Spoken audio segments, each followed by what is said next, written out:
Assalamu alaikum. Peace to you all. My name is Saba Ahmed. I'm a law student at American University. I am here to ask you a simple question. I know that we portray Islam and all Muslims as bad, but there's 1.8 billion Muslim followers of Islam. We have 8 million plus Muslim Americans in this country, and I don't see them represented here. But my question is, how can we fight an ideological war with weapons? How can we ever end this war?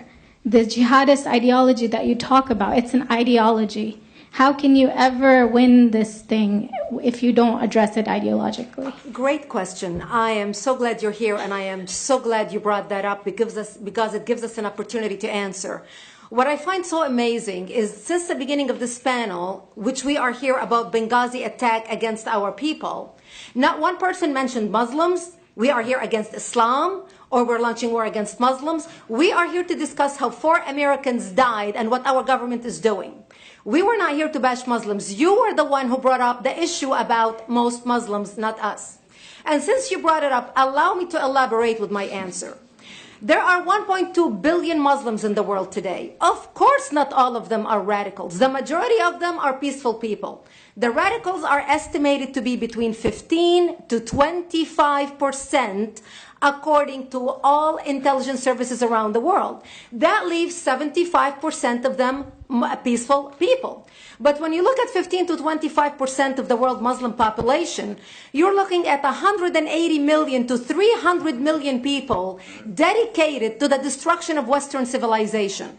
That is as big of the United States. So why should we worry about the radicals, 15 to 25%?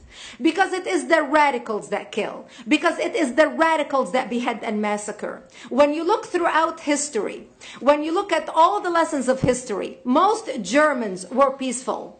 Yet the Nazis drove the agenda. And as a result, 60 million people died.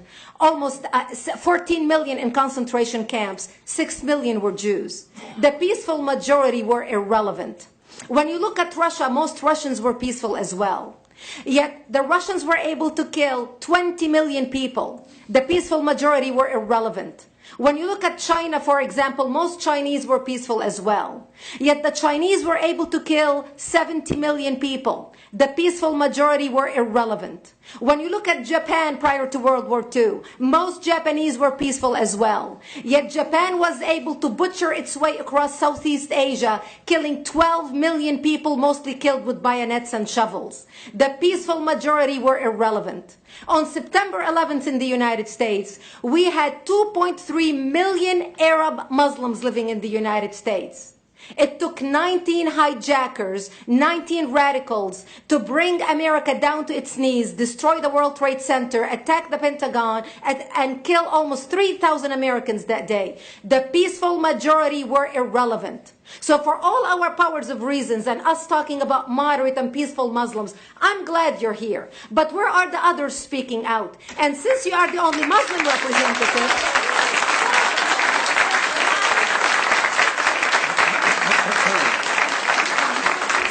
applause till the end.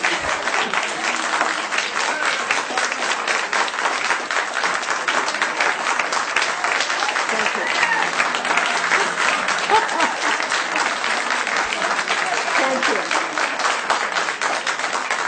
And since you're the only Muslim representative in here, you took the limelight instead of speaking about why our government, and I assume, are you an American?